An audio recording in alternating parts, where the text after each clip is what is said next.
Good morning. আজ হচ্ছে Thursday, বৃহস্পতিবার। তো আজ হচ্ছে 29 ফেব্রুয়ারি। বন্ধুরা, আপনারা কেমন আছেন? নিশ্চয়ই ভালো আছেন, আমিও ভালো আছি। তো সমস্ত দর্শক বন্ধুদের আমি ভেজিটেরিয়ান ডিলাইটে স্বাগত জানিয়ে আজ ভিডিওটি শুরু করছি। তো আসুন, আপনারা আমার সঙ্গে থাকুন। আজ আমি তৈরি করব হচ্ছে চিলি সোয়াবিন, সোয়াবিনের ডালনা, সোয়াবিনের তরকারি, সোয়াবিনের চপ, অনেক কিছু নানান রকমভাবে ভ্যারাইটি আইটেম তো আপনারা খেয়েছেন, কিন্তু সোয়া চিলি খেয়েছেন, কিন্তু আমি এখন এটা বাড়িতে কিভাবে তৈরি করছি সেটাই আমি আপনাদের সঙ্গে আজকে শেয়ার করব। এখানে আমি 200 গ্রাম পরিমাণের নিয়েছি, 200 গ্রামস নিয়েছি সোয়াবিন। একটু নুন জলে একটু বয়েল করে নিয়েছি, নিয়ে ভালো করে ঠান্ডা জলে ধুয়ে জল চিপে একটা বাটিতে তুলে নিয়েছি। নিয়ে এখানে কি করব, সোয়াবিনগুলোকে সামান্য একটু নুন, চিনি, গোলমরিচের গুঁড়ো, একটু ধনের গুঁড়ো, আর দেব 2 টেবিল স্পুন কর্নফ্লাওয়ার, দেব 2 চামচ পরিমাণ ফেটানো টক দই দিয়ে আমি এটাকে একটু সামান্য লাল লঙ্কার গুঁড়ো, কাশ্মীরি লঙ্কা গুঁড়ো সমস্ত দিয়ে আমি এটাকে ম্যারিনেট করে প্রায় 15 থেকে 20 মিনিট রেখে দেব। আর আমি এখানে নিয়েছি 2 রকমের ক্যাপসিকাম বা বেল পেপার, ইয়েলো আর গ্রিন। নিয়েছি কুচনো একটা বড় সাইজের টমেটো, নিয়ে এখানে ধুয়ে কেটে পরিষ্কার করে নিয়েছি। এবার আমি যে সসটা ব্যবহার করব চিলি সোয়াতে, সেই সসটাকে আমি মিশিয়ে নেব। নিয়েছি চিলি সস 2 চামচ পরিমাণ, টমেটো সস 2 চামচ, আর সোয়া সস 2 চামচ, আর নিয়েছি এক বড় চামচে 1 চামচ কর্নফ্লাওয়ার, সামান্য একটু চিনি আর একটু নুন দিয়ে তারপরে আমি নিয়েছি হাফ কাপ পরিমাণের জল, আর নিয়েছি 1 চামচ ভিনিগার। নিয়ে সমস্ত জিনিসকে আমি একবার চামচের সাহায্যে আমি ভালো করে এটাকে মিশিয়ে নেব।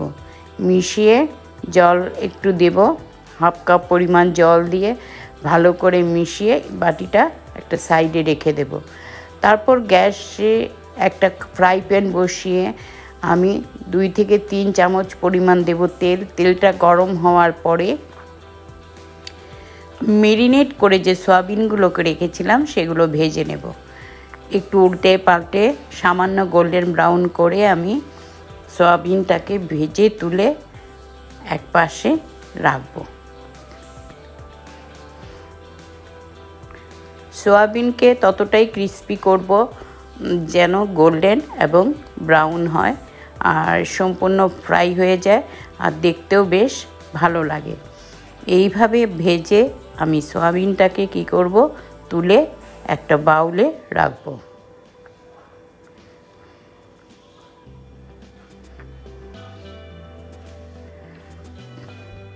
সোয়াবিনটা কড়াইতে দেবার পরেই 2 মিনিট পর্যন্ত আমি এটাকে নাড়ব না, কেননা 2 মিনিট পরে যখন একটা পিঠ অল্প ফ্রাই হয়ে যাবে তারপরে আমি নেড়ে দেব। নেড়ে উল্টে পাল্টে এটাকে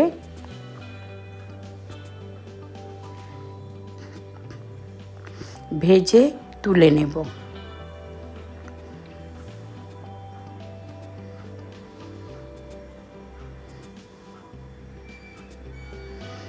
এখন সব সোয়াবিনকে একে একে ভেজে আমি তুলে রাখবো। তারপরে আমি আরও 1 টিস্পুন দিয়ে দেব সাদা তেল, দিয়ে দেব কুচনো 3টে কাঁচা লঙ্কা, 1 চামচ পরিমাণ গ্রেটেড আদা দিয়ে আমি আরেকটু নাড়ব। দেব সামান্য একটু হিং, দিয়ে আমি এটাকে নাড়তে থাকবো।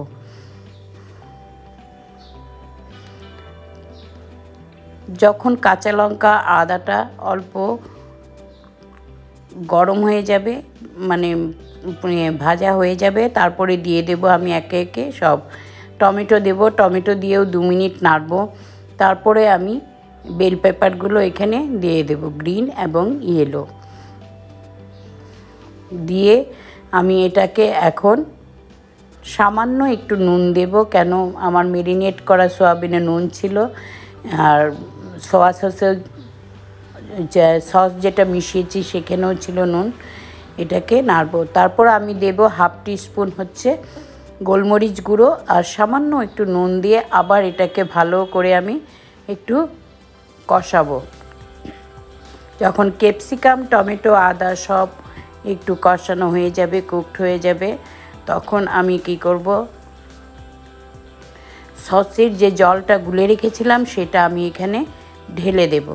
ঢেলে এটাও সবজির সঙ্গে ভালো করে নাড়িয়ে একটু ফুটতে দেব।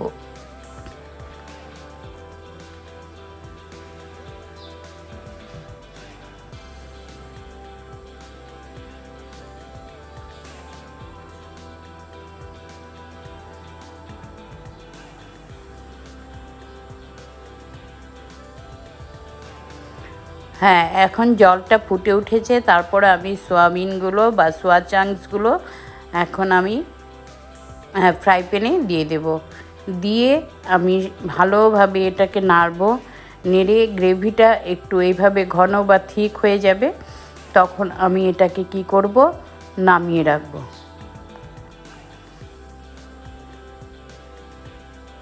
আর এখানে আমি হাফ টিস্পুনের মতো ড্রাই রোস্ট করে একটু কসুরি মেথি দিয়েছি আর দিয়েছি সামান্য কিছু ধনেপাতা। এখন আমার এই চিলি সোয়া কারিটা সম্পূর্ণ হয়ে গেছে, অলমোস্ট ডান পরিবেশন করার জন্য। তো দেখলেন বন্ধুরা, এইভাবেই সুন্দর করে আমি তরকারিটা তৈরি করে নিয়েছি।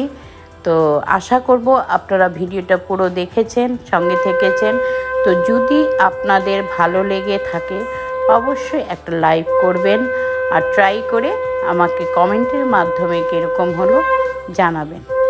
তো আজ আসছি, আমি আবার উপস্থিত হব নতুন ভিডিও নিয়ে আপনাদের সামনে, নতুন রেসিপি নিয়ে। ততদিন আপনারা ভালো থাকবেন, সুস্থ থাকবেন, আনন্দ থাকবেন।